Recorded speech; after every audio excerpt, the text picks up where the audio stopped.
De questions orales avec débat et celle du député national Émile Soumaïli adressée au ministre de l'Urbanisme et Habitat sur la gestion du secteur de l'urbanisme en République démocratique du Congo en général et principalement dans la ville de Kinshasa. Au regard des événements tragiques vécus il y a peu dans la capitale quinoise lors de récentes intempéries qui ont occasionné des dégâts matériels et des pertes en vies humaines, l'auteur veut comprendre la gestion des infrastructures urbaines dans le quartier sujet aux inondations.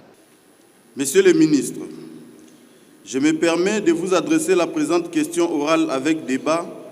au sujet de la gestion du secteur de l'urbanisme et de l'habitat en République démocratique du Congo en général et principalement dans la ville de Kinshasa en ce qui concerne la prévention et la gestion des risques liés aux intempéries à la suite des événements tragiques qui ont endeuillé la ville de Kinshasa dans la nuit du 4 au 5 avril dernier. Dans sa réponse, le ministre de l'Urbanisme et Habitat, Crispin Pandou, a tout d'abord rassuré l'auguste assemblée que le gouvernement prenait très au sérieux la question de la gestion du secteur de l'urbanisme en RDC. Il a par la suite expliqué la récurrence des inondations à Kinshasa par l'ancrage de certains facteurs dans le développement urbain de cette ville. Vu l'ampleur de cette catastrophe naturelle et ses conséquences dans la capitale, au regard de la transversalité, cette question devrait être abordée, honorable président, de manière holistique. C'est ainsi qu'un comité gouvernemental de crise a été mis en place par son Excellence Madame la Première ministre, chef du gouvernement, placé sous la direction de son Excellence Monsieur le Vice-Premier ministre, ministre de l'Intérieur, Sécurité, Décentralisation et Affaires coutumières, et constitué des ministères des Travaux publics et des Infrastructures et Travaux publics, de l'Aménagement du territoire, des Affaires foncières, mon ministère, des Affaires sociales et humanitaires, ainsi que le gouverneur de la ville-province de Kinshasa. Honorables députés nationaux, point n'est besoin de rappeler que selon les études menées par mes services et confirmées par une enquête récente de l'ONU Habitat, la récurrence des inondations à Kinshasa s'explique en grande partie par des facteurs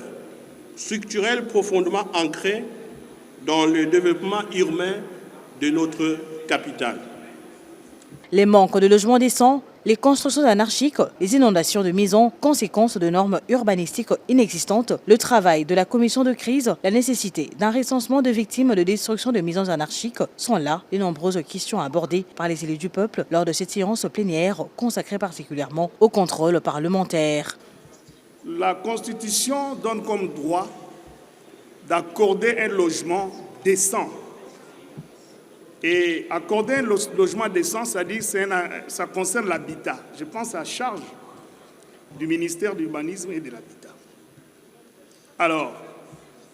si aujourd'hui les Congolais dorment dans des conditions où s'abritent